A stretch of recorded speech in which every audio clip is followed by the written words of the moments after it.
Amém! Cumprimento a todos com a paz do Senhor Jesus. Vamos então para mais um vídeo aqui no canal.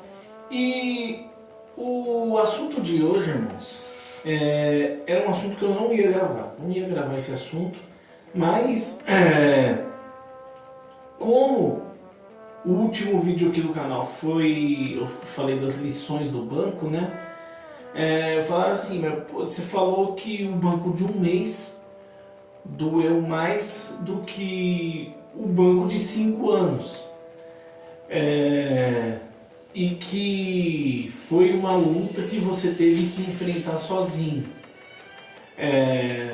Mas se esse banco teve tanta coisa a ver assim com essa decisão sua de ser celibatário, né?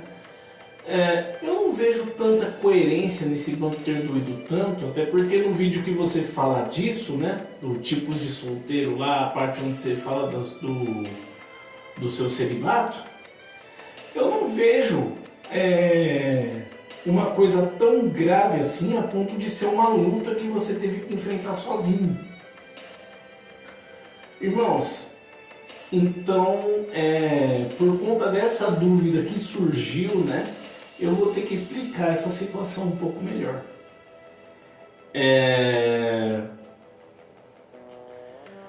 Realmente, irmãos, o que aconteceu nessa situação para eu ser celibatário foi uma coisa muito pequena. Acontece com todo mundo isso. Mas na minha vida espiritual isso foi uma situação muito grave. Eu não tive na minha vida espiritual um desfecho tão bom com isso. Desculpa, o gatinho tá querendo brincar aqui agora, né? Toda vez que eu vou gravar, você quer brincar, né? Então, na minha vida espiritual, o desfecho não foi tão bonito assim. Porque, como eu falei lá no outro vídeo, quando eu fui perceber o que tinha acontecido comigo, eu estava quase morto espiritualmente.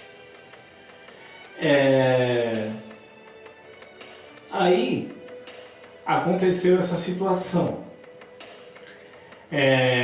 Onde eu, por conta de uma mentira, machuquei 3 pessoas. Eu, aquela moça, né, e machuquei uma outra moça. Que não tinha nada a ver com a história. E lembra que eu falei que nos outros 2 bancos que eu tinha ficado antes desse, tinham pessoas que estavam orando por mim, que estavam junto comigo, né? Então, em 2 desses bancos, uma dessas pessoas que estava junto comigo, sendo meu amigo mesmo, era irmão dessa outra moça aí. Então ficou muito, muito chato, né? A menina gostava de mim, ela gostava de mim, eu não sabia. Teve uma vez que ela falou, só que eu achava que era brincadeira. Só que quando eu tomei essa decisão, ela ficou tão ofendida que eu percebi que não era brincadeira dela. Mas também o que adianta? Ela gostava de mim e eu não gostava dela. Então, aí, mesma coisa, quando eu falei naquele vídeo lá, que dentro da mocidade da Resgatando Vidas, na época que eu gravei aquele vídeo, tinha uma moça que eu conheci lá dentro, que é mais bonita do que a moça que eu tinha gostado. E eu tenho uma amizade boa com ela até hoje, mas o que adianta ela ser mais bonita do que a outra, só que eu não senti nada por ela. Então eu ia começar um relacionamento por quê? Pra talvez ganhar uma patente de evangelista, de presbítero, de pastor? Não. Inclusive aconteceu no culto do WhatsApp uma situação assim. Uma das pessoas da minha diretoria se relacionou com uma pessoa, só que o cara só estava com ela porque ele já era presbítero, né? Então ele tinha que ser casado. E o cara só estava com ela por isso. Então, tipo assim, olha o perigo que ia acontecer. Ele ia casar com ela porque ele amava ela ou porque ele era presbítero e queria ser pastor? Então, essa coisa de, tipo, se você quer casar, você quer um relacionamento, tem que ser por amor e não por cargo, por patente eclesiástica. A rádio. Sempre atrapalhando na hora de gravar, né? Olha, não é pra fazer isso. Então, né? Aí, beleza, o que adianta ela ser mais bonita do que a outra moça e eu não sentir nada por ela? E outra coisa, eu tenho uma boa amizade com o pai dessa menina hoje e o namorado dela é um dos meus melhores amigos. O hoje namorado dela, né? É um dos meus melhores amigos. Então olha como é que ia ficar chato. Eu só tô falando dessa parte do celibato aqui porque tem uma resposta de um outro vídeo que me deram e eu vou dar a réplica nessa pessoa aí porque a resposta foi bem tosca. Mas assim, então que luta que foi essa que você teve que enfrentar? Foi uma situação bem pequena, bem irrisória, né? Bem insignificante, porque acontece com todo mundo o que aconteceu comigo, né? Porém, como eu falei, a minha vida espiritual tava um caco e precisou acontecer isso para eu ver como é que tava a minha vida espiritual. E como eu falei no vídeo passado, precisou quase morrer espiritualmente para eu ter a resposta de por que as pessoas não estavam comunicando com a pastora que estavam morrendo espiritualmente antes de sair da igreja, né? Só que vamos lá. Aconteceu essa situação. 2 dias depois que aconteceu essa situação, eu tomei a decisão, vou ser celibatário. 3 dias depois que eu tomei essa decisão de ser celibatário, a minha mãe sofreu um acidente doméstico aqui em casa, óbvio, né? Se sofreu um acidente doméstico, óbvio que estava em casa. Então, a minha mãe sofreu um acidente doméstico e tem sequela desse acidente até hoje.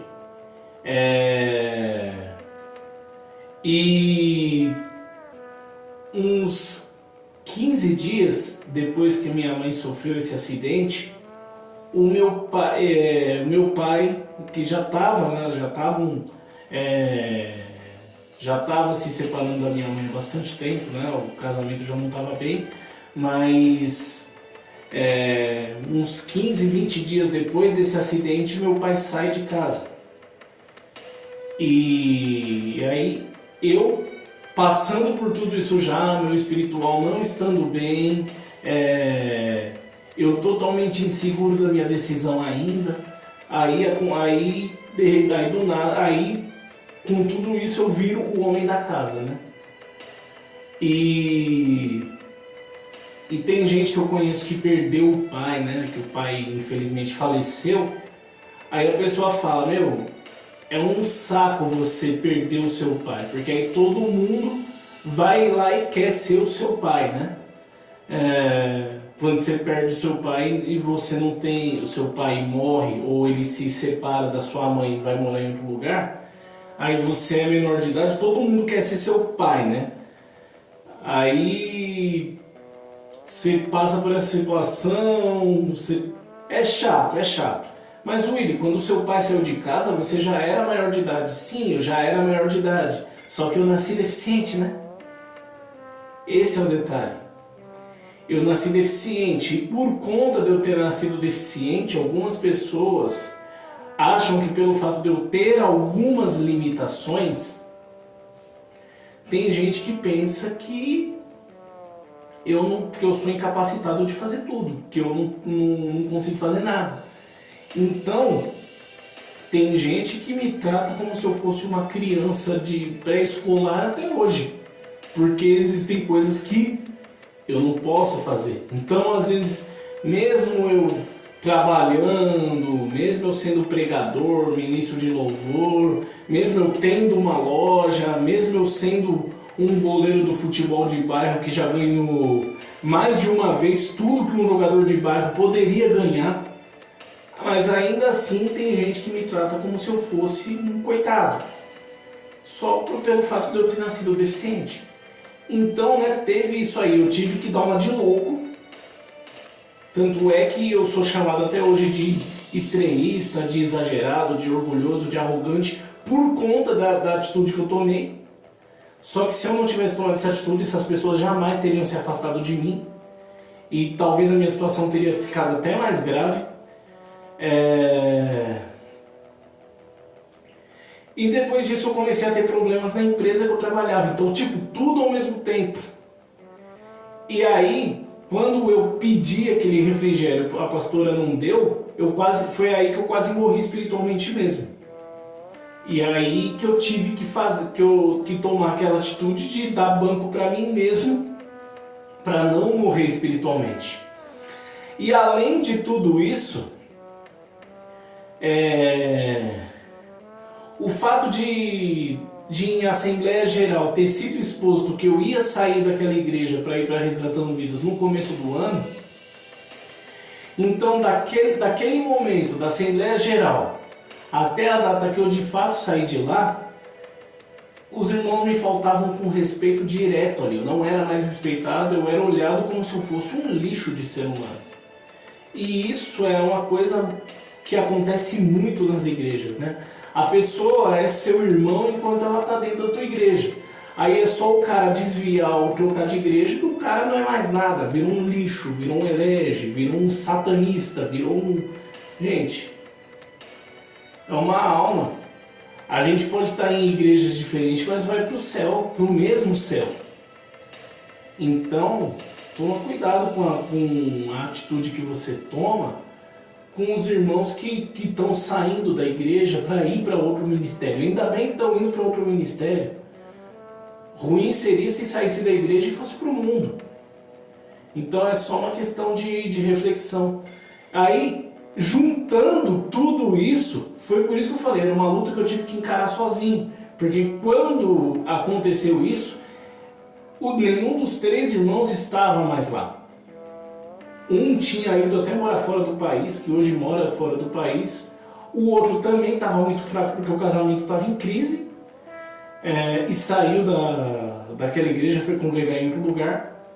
E o outro irmão também já tinha procurado outro ministério e achou. Então eu fiquei sozinho ali para encarar toda essa batalha.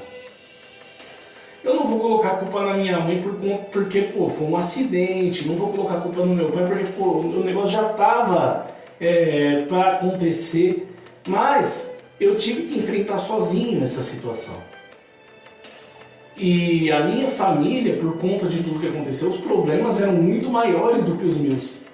Então, não foi para eles que eu pedi ajuda. Então era só eu e Deus ali. E foi por isso que eu falei, era uma luta que eu tive que encarar sozinho. E eu quase morri espiritualmente por conta do conjunto dessa obra, né? E aí, teve um vídeo que eu falei da questão polêmica lá, onde eu falei que um líder lá dentro da Resgatando Vidas me tentou impor que eu fosse fazer terapia do amor, né? E a resposta do cidadão, do mesmo cidadão que eu fiz aquela brincadeira lá que eu me vesti de mágico, né? Ele falou, não interessa que ele não era seu pai, que nem o seu pai se impunha dessa forma contra você. Se ele falou, ele é seu líder, você tinha que ir lá e fazer. Você não prega tanta obediência no seu canal? Sim, eu prego muita obediência. Desculpa por isso, gente. Eu acho que o gatinho derrubou alguma coisa aqui na cozinha.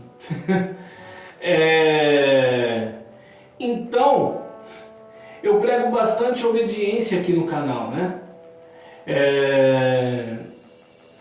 E ele falou assim, não interessa que ele não é seu pai, que ele é seu líder, não é seu dono. Ele é seu líder, ele mandou, você tinha que fazer a terapia do amor.